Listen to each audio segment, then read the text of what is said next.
Fala, Alexandre. Opa, deputado, tudo bem? Como vai? Tudo bem? Eu atrasei um pouquinho.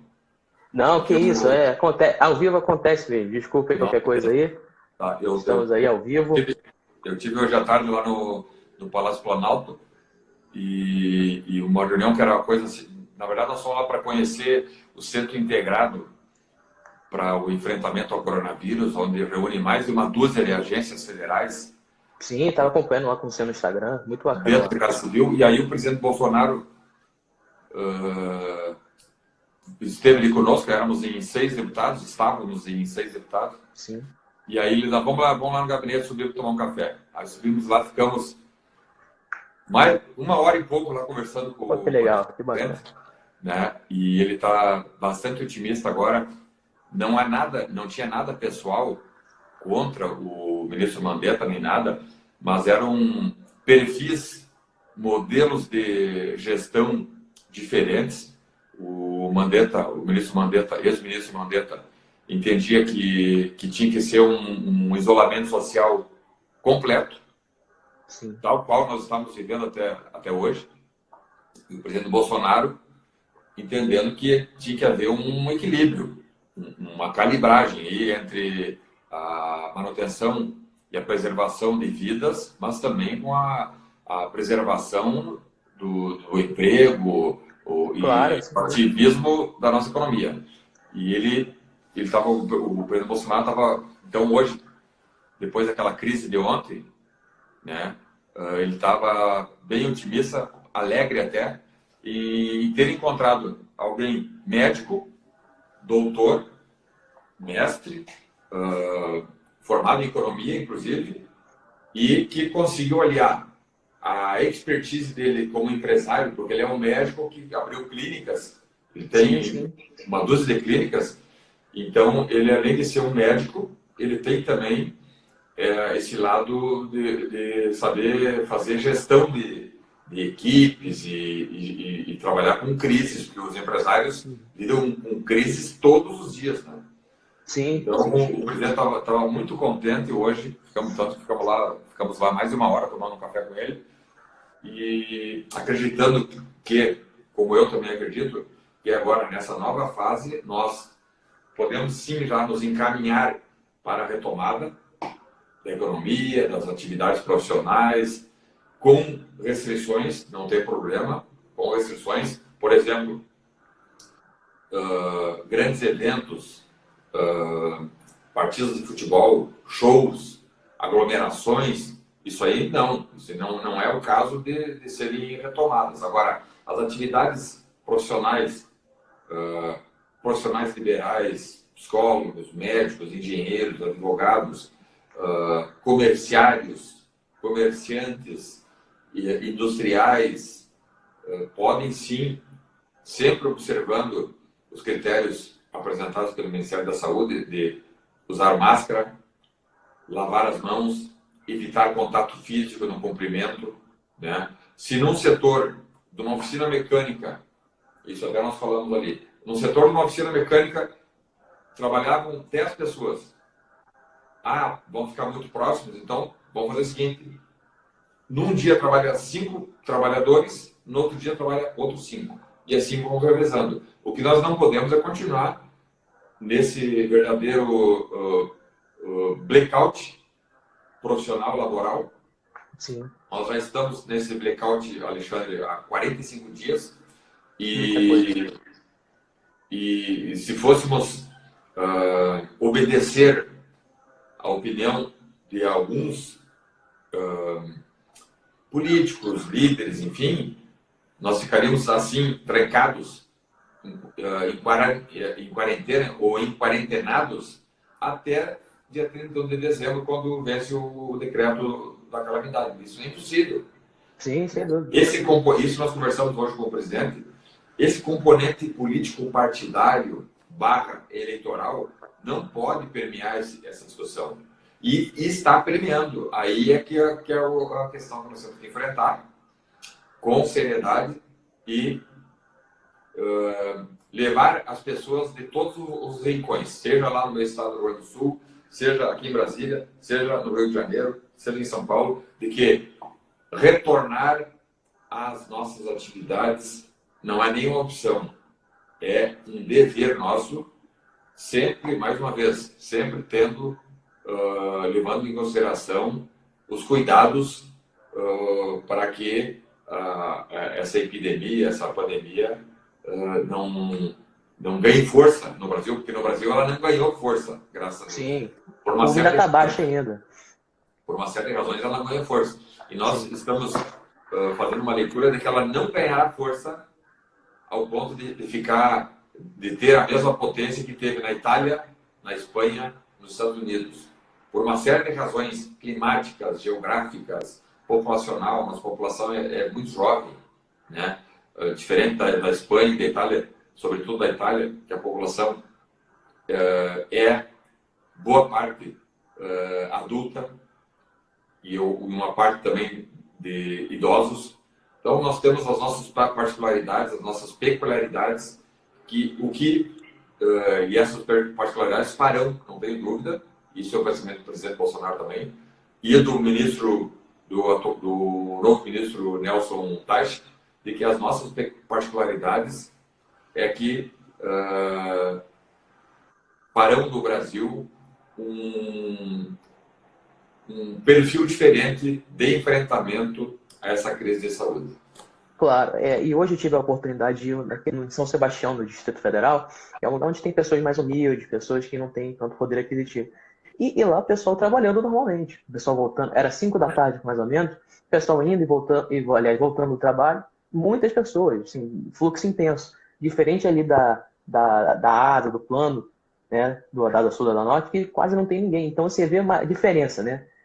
O pessoal que tem mais poder aquisitivo, a maioria está ficando em casa. Quem não tem esse poder aquisitivo tem que trabalhar. Não tem essa questão de quarentena, de isolamento social. Está indo trabalhar, fazendo o seu bico de pedreiro, às vezes uma empregada doméstica.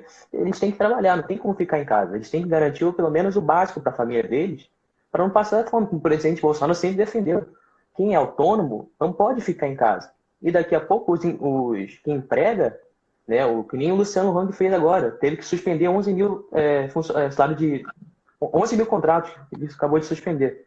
Pois não tem como, não tem como ele dividir renda se ele não consegue ganhar riqueza. É simples, é matemática, não tem como.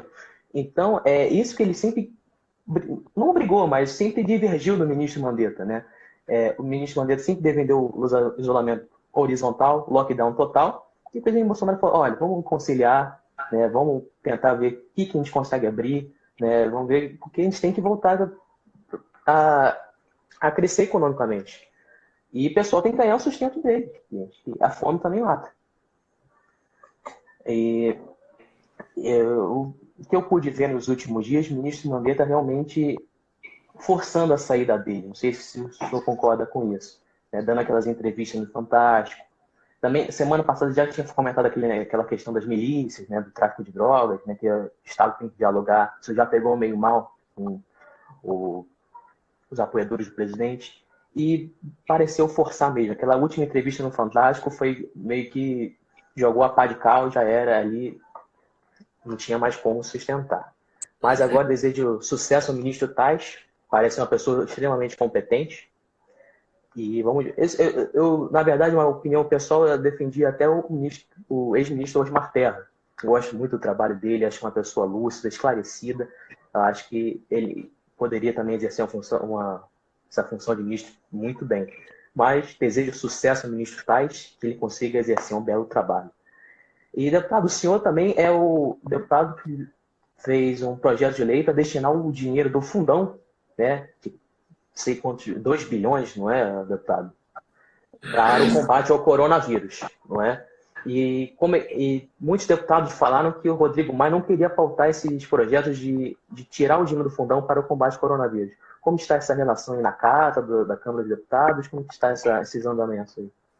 Ontem nós acompanhamos, eu estava no plenário, inclusive, quando o presidente Bolsonaro deu uma entrevista à CNN, onde ele, de forma muito particular, como ele sempre se porta, ou se reporta, o presidente Bolsonaro, ele foi o que ele é, sincero. Né? dizendo que ele tem que ser respeitado por todos, sobretudo pelo presidente da Câmara, como presidente da República que ele é. E o presidente da Câmara hoje não o respeita, essa é a verdade. O presidente Rodrigo Maia, que não é só um deputado e não é só o presidente da Câmara. Ele se acha o dono da Câmara Federal, ele se acha o dono do parlamento. E em repúblicas não há espaço para donos. Por isso já se diz res pública, né? A coisa pública é de todos, com a responsabilidade de todos. E o senhor Rodrigo Maia, na minha visão, tem se colocado como o dono do parlamento brasileiro. Isso aí é muito ruim para o Brasil, é péssimo para a República, sinaliza de que a República está doente, de que a nossa República precisa imediatamente ser modernizada. Ela padece de uma reforma política. A reforma política, por exemplo, que evite que pessoas façam carreira na política. Eu não concordo com qualquer um que esteja, seja nas câmaras de vereadores, ou nas assembleias legislativas, ou na Câmara ou no Senado, de alguém que fica em 40, 35, 40. Tem casos de parlamentares há 50 anos ocupando uma cadeira no parlamento. Isso aí não existe em lugar nenhum. Né? Que motivação, falando até na questão anímica, que motivação tem um deputado, um senador, um vereador, um deputado estadual, enfim, né? Depois de 40 anos fazendo a mesma atividade?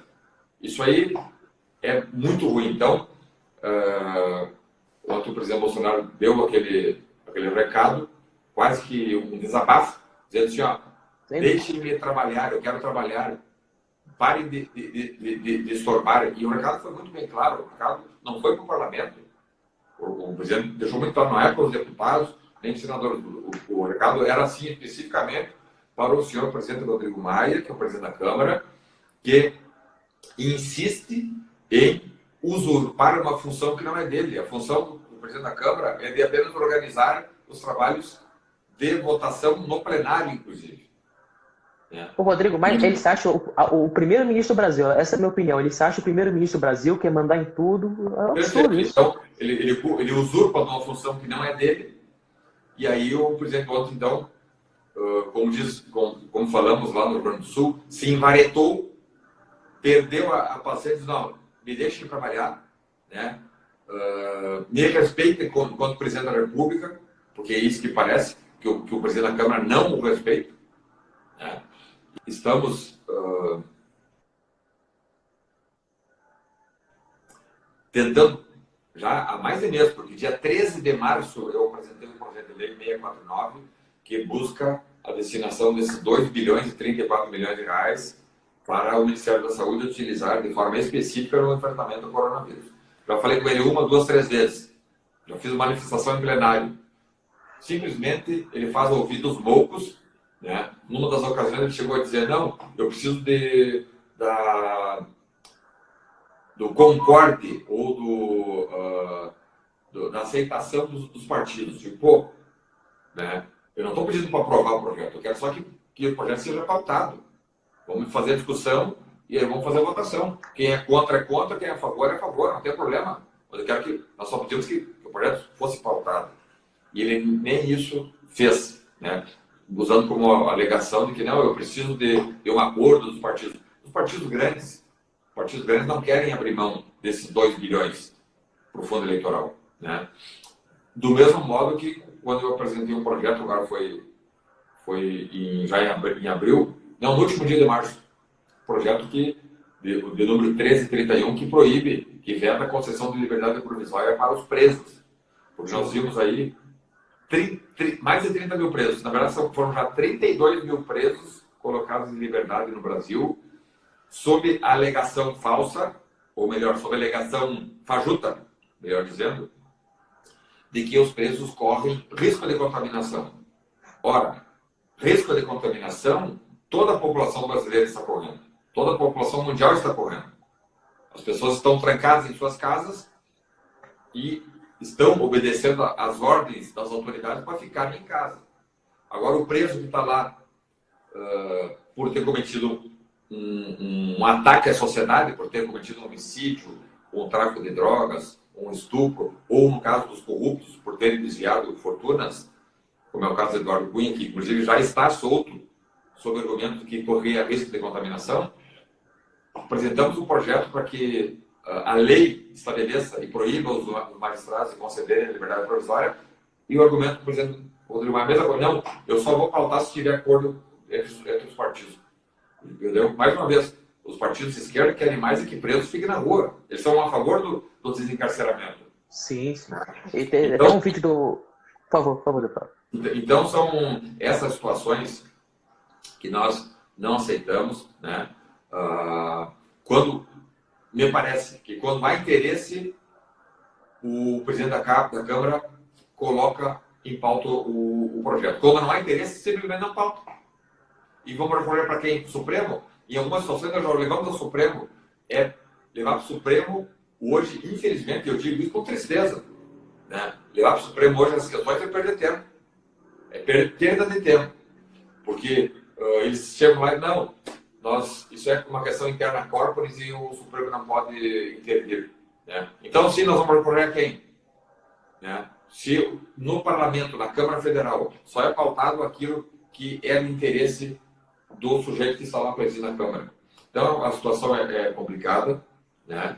Nós temos utilizado basicamente as redes sociais para fazer essa denúncia e levar à população aquilo que a grande imprensa não leva, porque eu não vi nenhuma vez Rede Globo ou grandes empresas falarem sobre os projetos que pedem a realocação dos 2 bilhões do fundão. Como também não vi falar nenhuma vez na imprensa da necessidade do desencarceramento em massa ser brecado. Nós temos visto várias notícias de presos violentos e perigosos, inclusive, que foram colocados em liberdade e logo no mesmo dia, não foi nem no dia seguinte, no mesmo dia foram presos em flagrante cometendo assalto. É o caso de São Paulo, o sujeito foi solto de manhã, à tarde já estava cometendo assalto à armada. Não é furto para comer, é assalto com uma arma de fogo para levar dinheiro. E se o camarada lá, o comerciante, ou a farmácia, etc., era um mercadinho. Se o comerciante pegar dinheiro, eles matam o comerciante. Né? Então, há aí sim uma necessidade do Estado fazer esse regulamento, já que alguns poucos magistrados, claro que a grande maioria não pensa assim, mas alguns poucos magistrados têm acatado pedidos de advogados privados ou defensores públicos sob o argumento de que os presos dentro dos pedidos correm risco, algo que eu jamais concordarei, porque risco todos nós corremos, seja aqui em Brasília, seja lá no Sul, seja no centro do país. Sim, sendo essa questão do Rodrigo Maia, eu queria pautar esses projetos são extremamente necessários nesse momento. O povo está ficando não está aguentando mais. Até um vídeo do deputado Marcel Van Hatten, ele chega a falar isso. Gente, está numa ditadura. O senhor Rodrigo Maia é um ditador. A gente querendo pautar projetos que beneficiam a população exatamente neste momento que estamos vivendo, ele não está nem aí. Sabe que, Alexandre, é bem isso. E sabe que ontem eu cheguei a colocar no Twitter um chamamento ali dizendo que esse regime de votação remota, virtual, tem que ser imediatamente suspenso. Né? Vários deputados se inscrevem para falar, buscam a mesa para falar remotamente e simplesmente não lhe é dado vez e nem voz. Né? Então, essas algumas pautas aí, dentre elas o PLP, é um projeto de lei complementar 149 de 2019, que originariamente era um projeto bom, que foi feito pelo secretário do Tesouro Nacional, o Mansueto, que é um economista, se não me engano até acho que ele é de carreira fiscal. Ele apresentou, em nome do governo federal, governo Bolsonaro, Ministério da Economia, apresentou esse PLP 149 que buscava possibilitar a ajuda da União aos estados e municípios, desde que houvesse contrapartida, ou contrapartidas, diminuindo a máquina administrativa, realizando privatizações, desestatizações, etc. Qualificando os gastos dos estados e municípios. Aí esse projeto foi totalmente desfigurado, essa é a palavra, foi desfigurado. Só tem o nome de Mansueto, tanto que estão apelidando até de Mansueto, né? Só tem o nome do plano Mansueto, foi desfigurado.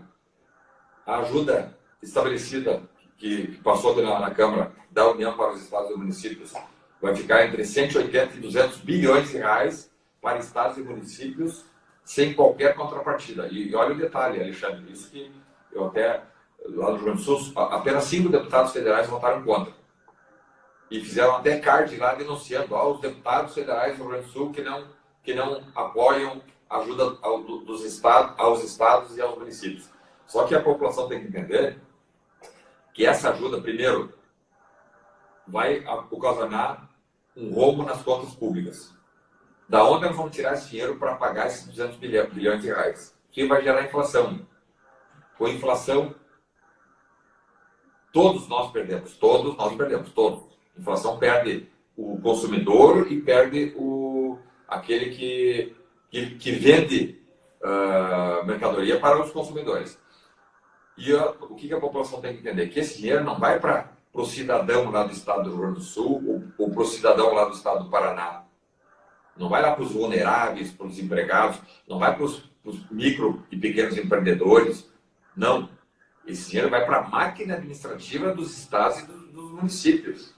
Para esses 5.500 municípios e 27 estados pagarem, por exemplo, o salário do prefeito, de vereador, de vice-prefeito, de secretário, pagar. Tem alguns prefeitos que têm cartão corporativo para pagar cartão corporativo, para pagar combustível, passagem aérea. É para pagar o custo da máquina dos 5.500 municípios e dos 27 governadores do estado. É isso. Não tem nada de ajuda.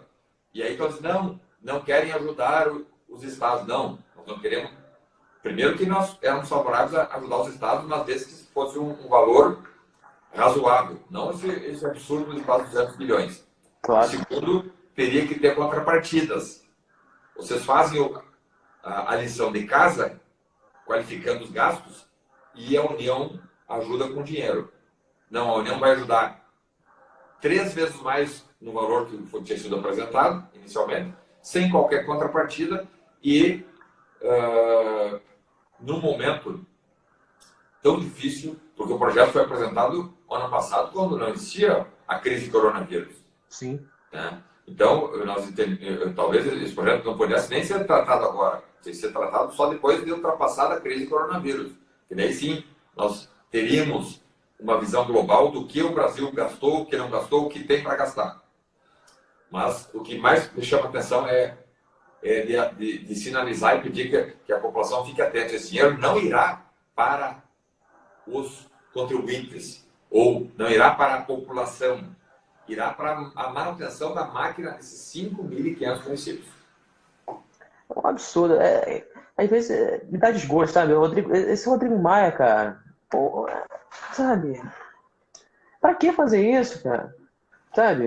Mas essas são as chamadas pautas bombas, porque eu também eu não quero, às vezes eu não gosto de politizar essas questões, porque eu não sou da política, estou aí há 1 ano e sim. 3 meses, né?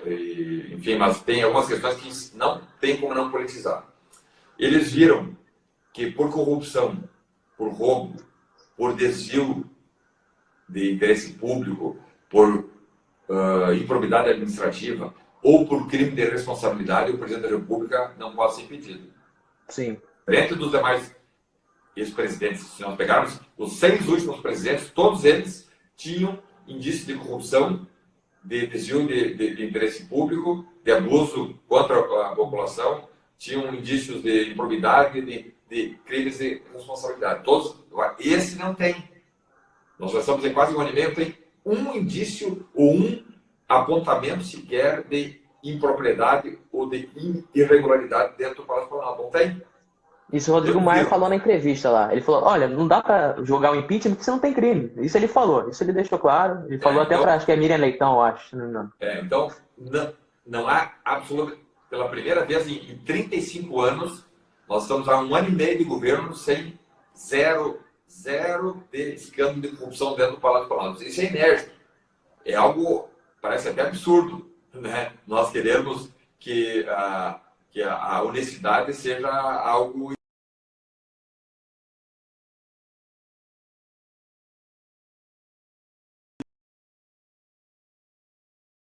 seja através de roubo declarado, né? Então, nós viemos de 35 anos de governos corruptos. Então, por corrupção não tem como afastar o homem.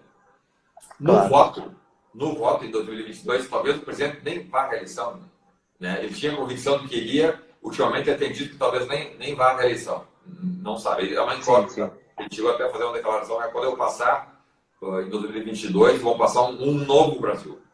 Um novo Brasil. Um Brasil que não vai mais aceitar passivo, corruptos, disfarçados de políticos mandando na nação. Mas, se o Jair for à reeleição em 2022, provavelmente ele ganha no primeiro turno. Não há, dentro desse cenário horrível que nós temos presenciado, não vai ser Dória, não vai ser Haddad, não vai ser Ciro Gomes, não vai ser Rodrigo Maia. Não tem adversários, não tem concorrentes ao presidente Rodrigo Maia, ao presidente Jair Bolsonaro. Então, como por corrupção não tem como tirar. No voto também não tira. Qual foi a janela encontrada? Coronavírus. Vai ser na crise, vamos tentar arrebentar as pernas do governo através da economia, em alijando a economia, fazendo com que o Brasil gaste o que não tem, com pautas bombas, com a utilização de recursos públicos maior do que nós temos condições de arcar. Nós prejudicamos de tal sorte a economia do governo. O próprio governo Bolsonaro ficará frágil ao ponto de não ter condições de levar adiante mais 2 anos, 2 anos e meio de governo. Essa é a janela que apareceu, e me parece que aí um grupo de deputados, de senadores, de políticos, de governadores, de prefeitos, enfim, um grupo de atores está utilizando desse flanco para obter vantagens político-eleitoreiras. Isso aí é muito ruim. Sim. É muito ruim, porque ninguém mais. Só que isso que eles não entenderam ainda. Esses velhos políticos não entenderam que a população nunca mais vai aceitar o tomar lá da cá. Eles acham que não. Vamos tirar o Jair Bolsonaro, vamos botar lá o Joãozinho da Silva, aquela velha política, e vamos voltar. Cada ministério vai ser de um partido, cada partido vai dizer quem vai ser o secretário, quem vai ser o assessor, quem vai ser o motorista, quem vai ser a telefonista. A população não quer mais isso aí. Eles não se tocaram Aqueles que quiserem retomar essa velha política vão dar com os burros na água. Eles não se tocaram que perderam o monopólio da informação, que antigamente se compravam a imprensa, faziam o que queriam e a pessoa não ficava sabendo de nada, que ficava cobertado. Agora com a internet, todo mundo sabe. Em poucos segundos já está na internet todas as besteiras que eles fazem. Perfeito, Alexandre. Muito bom. O monopólio da informação foi quebrado. Exatamente, perfeito. Eles dominavam. Com a quebra do monopólio da informação, ou os agentes políticos se enquadram à nova ordem de governança, ou eles estão fora. Não vão levar. Né? Aqueles que esqueceram que em outubro de 2018 o recado foi muito duro, foi muito flagrante, de que nós não queremos mais pilantras disfarçados de políticos, e renovaram 52% na Câmara e mais de 50% do Senado. No Senado a renovação foi até maior. Então, esse é o caminho que nós devemos seguir, né? Com os 210 milhões de brasileiros sendo levados a sério. Não pode alguém dizer assim, não, agora eu sou dono do poder X. Né? Eu mando no poder Y. Não tem mais isso. Aqueles que quiserem fazer isso aí vão ter sérias dificuldades, inclusive de ir numa farmácia, inclusive de ir num supermercado ou sair numa pizzaria para comer uma pizza com a sua família. Todos aqueles que acharem que ainda há espaço para se intitularem donos de municípios, de estados ou de poderes federais terão sérias dificuldades de viver no Brasil. Como o Rodrigo Maia agora, ele ficou mais bravo com o Bolsonaro depois que ele assinou aquele decreto proibindo aquele famigerado dos voos da FAB. Depois que ele assinou esse decreto, aí que o Rodrigo Maia rompeu de vez. Né? O Rodrigo Maia não pode andar de avião de carreira, não pode ir a um cinema, não pode ir a um restaurante. Acabou. O Rodrigo Maia, de tanta canalice que ele fez, o povo não aguenta mais ele na rua. Ele tem que ficar acuado, escondido, senão o povo vai cair em cima dele. Não, é exatamente isso. E está muito claro dentro do cenário aqui da Câmara que um grupo do Centrão está com estratégias firmadas, cimentadas com toda a esquerda. Isso é o que eu vejo. Toda a esquerda ontem saiu muito mais do que deputado do DEM, que o Rodrigo Maia é do DEM. A esquerda saiu em defesa do Rodrigo Maia, parecia que o presidente da Câmara era um deputado do PT, daquela da ala bem esquerda. Eu fiquei impressionado com a força e o entusiasmo para defender o Rodrigo Maia que deputados do PT, do PCdoB, do PSOL fizeram ontem após aquela fala do presidente Bolsonaro, que não tem nada de agressão ao parlamento, ao contrário, ele ficou bem claro. A minha crítica aqui não é ataque, a minha crítica aqui é o presidente da Câmara dos Deputados, Rodrigo Maia, que insiste em querer mandar no Poder Executivo. E ele tem que mandar ou comandar, que seria mandar com, tem um prefixo co aí na frente, mandar com os demais deputados, tem que mandar na Câmara dos Deputados. Aqui no Executivo quem manda sou eu. Né? E chegou até a dizer, Rodrigo Maia, me respeita, eu sou presidente do Brasil, assim como eu tenho que respeitar. É muito claro isso, que ele não está atacando o parlamento, porque se ele atacasse, ele estaria renegando a própria história. Ele viveu lá 27 anos da vida dele. Quem assistiu a entrevista sabe que várias manifestações dizendo que o presidente cometeu crime de responsabilidade porque atacou o parlamento. Não, ele em momento algum atacou o parlamento. Ele sim faz críticas duras e, na minha visão, justas, muito justas, àquele que não é de agora, antes da crise. Quando nós chegamos com aquela reforma da Previdência, o projeto foi apresentado pelo Poder Executivo e eles dizem, não, agora eu é que fiz a reforma da Previdência, porque se fosse pelo presidente Bolsonaro não teria acontecido, porque ele não sabe articular. A articulação não sabemos bem qual é. Né? O presidente não sabe articular e aí o parlamento está à deriva com relação às propostas do governo federal e aí eu, presidente da Câmara, é que coordenei os trabalhos e aprovei. Então não tem nada a ver com o coronavírus. Isso já é lá atrás. Ou seja, é de março do ano passado. Todas as vezes que ele tinha oportunidade, ele ocupava um espaço que não é dele. Aliás, o presidente do Parlamento, do Congresso Nacional, é o presidente do Senado. Ele nem é o presidente do Congresso, ele é o presidente da Câmara. E digo, mas é o presidente da Câmara, não é o dono da Câmara. A Câmara não tem dono. Se alguém pode se titular dono da Câmara, e se alguém chama-se a sua excelência o povo brasileiro. Mas ninguém. Exatamente. E falando nesse assunto de Rodrigo Maia, acabou vindo na cabeça aqui, aquela suspensão que ele acatou do presidente do PSL, Luciano Bivar. Como que anda essa questão da suspensão? Suspendeu de comissão, não suspendeu de comissão? Como que está essa situação? Nós, desde dezembro do ano passado, estamos suspensos. São 12 deputados federais. Deputado Sanderson, Eduardo Bolsonaro, Carla Zambelli. L. Bolsonaro, né? L. Bolsonaro, Major Vitor Hugo. Mais alguns. Carolina Detone, Felipe Barros, Carlos Jordi. Bibo Nunes. Carolina Detone. Carlos Jordi, eu acho também. O Carlos Jordi. Felipe né? Barros, eu acho também, tá, não tá? Felipe Barros.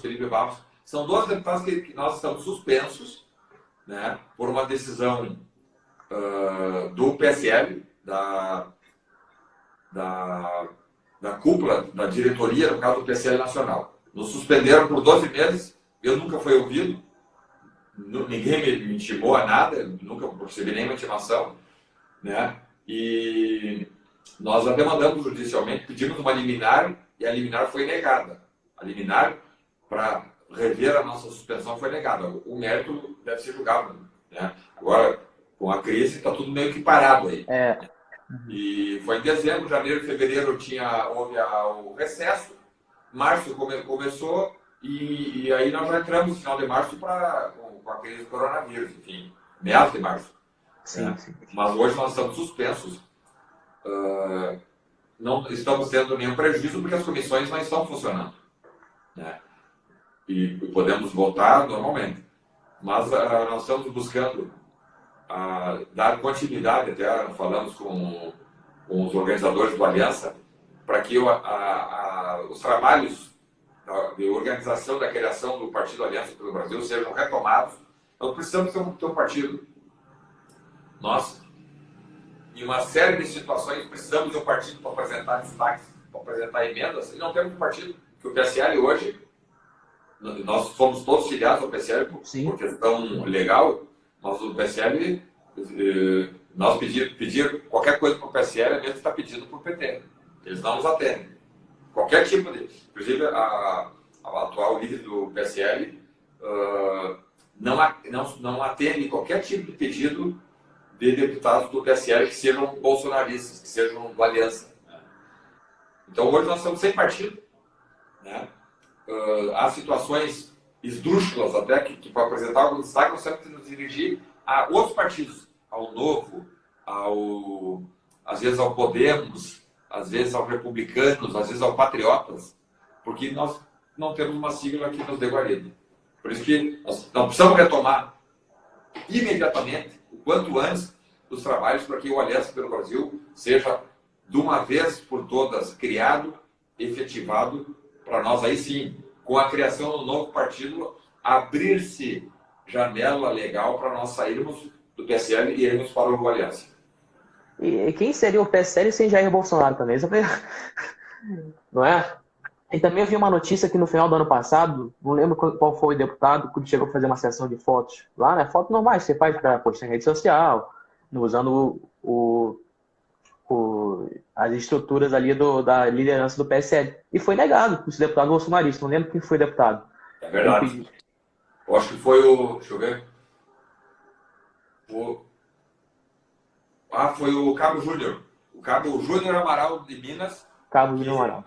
Que buscou uma assessoria jurídica, ele precisava de um apoio jurídico na defesa do projeto até de interesse do governo federal, e isso não está autorizado pela nova líder do PSL. Ou seja, absurdo, né? Porque aquela estrutura paga com dinheiro público, diga-se de passagem, aquela estrutura paga com dinheiro do contribuinte, né? Para os deputados do PSL, deve necessariamente ser utilizado pelos deputados do PSL.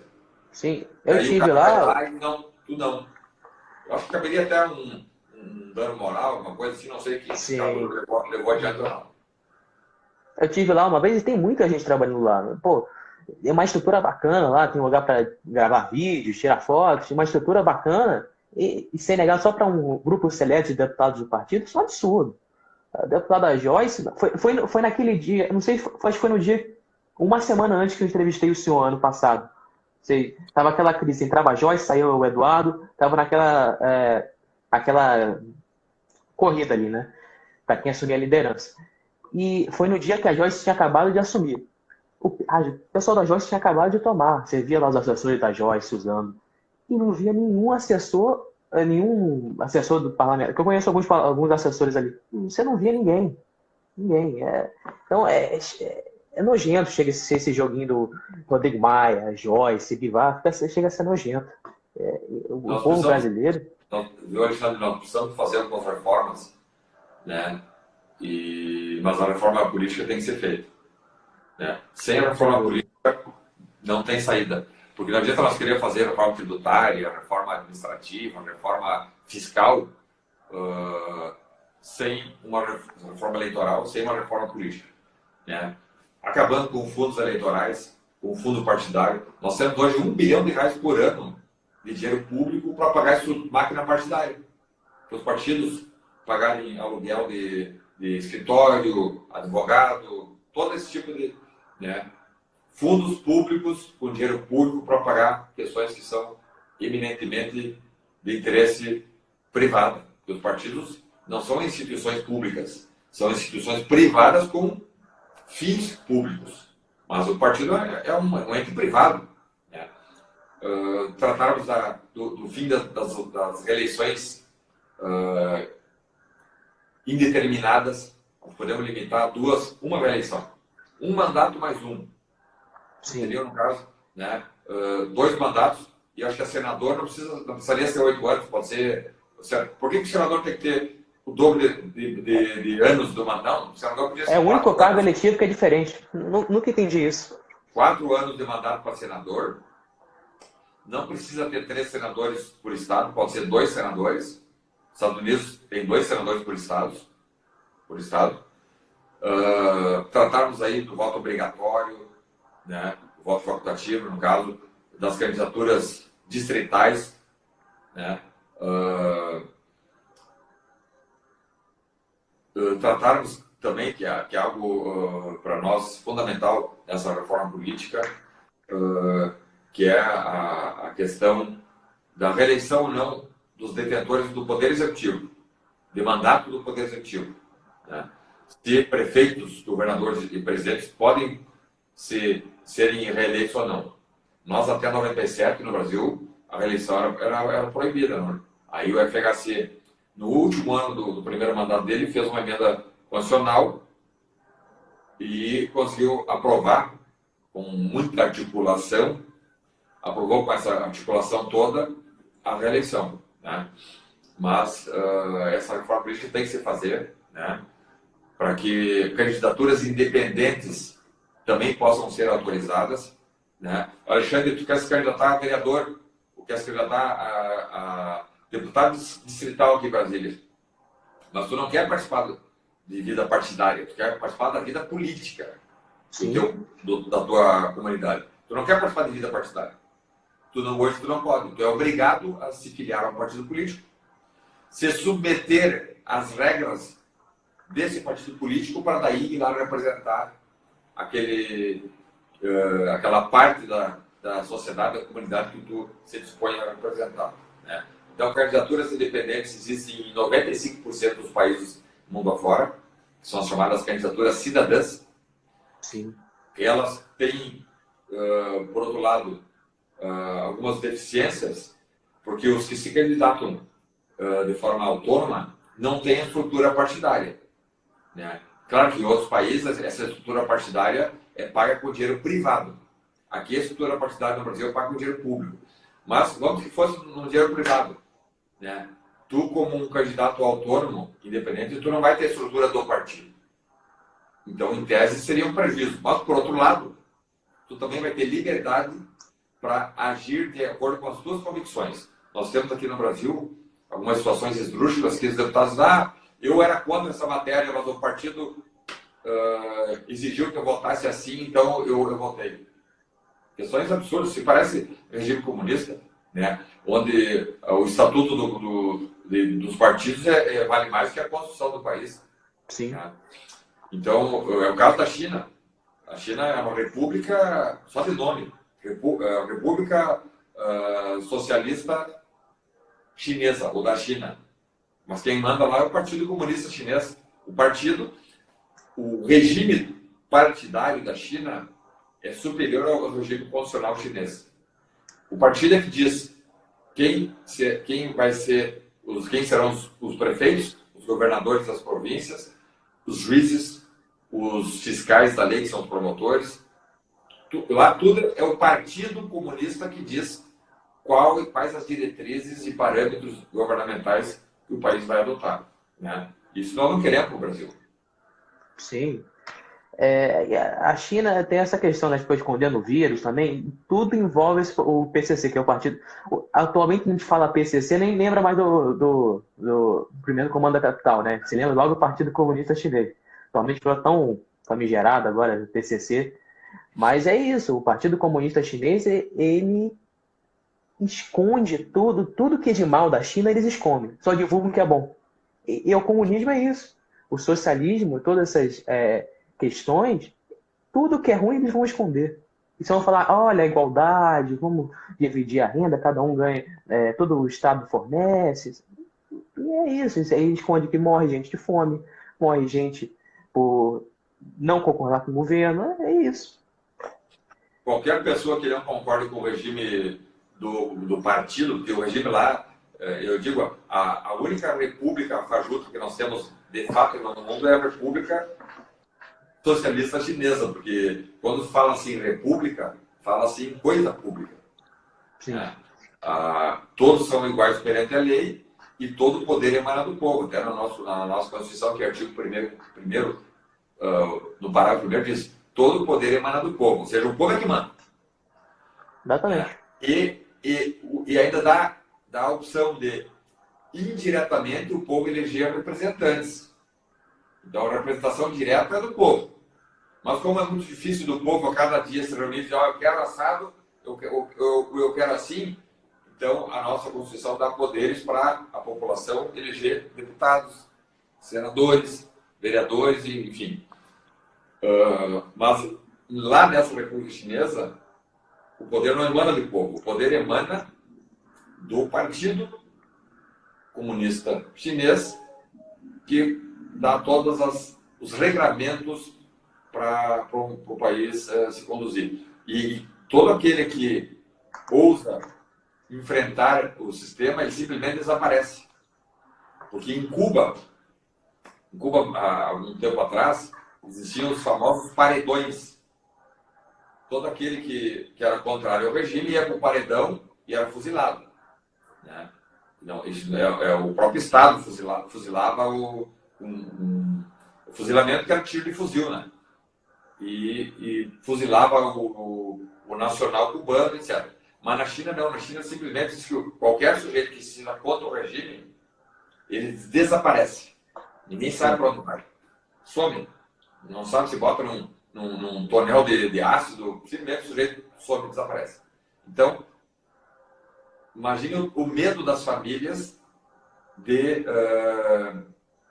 virem, porventura, desobedecer às ordens do Partido Comunista Chinês. Realmente. Deputado, vamos chegar agora 8 horas já. Agradeço o senhor pela presença aí. A gente vai ter um papo aqui. O pessoal que está assistindo a live também, muito obrigado.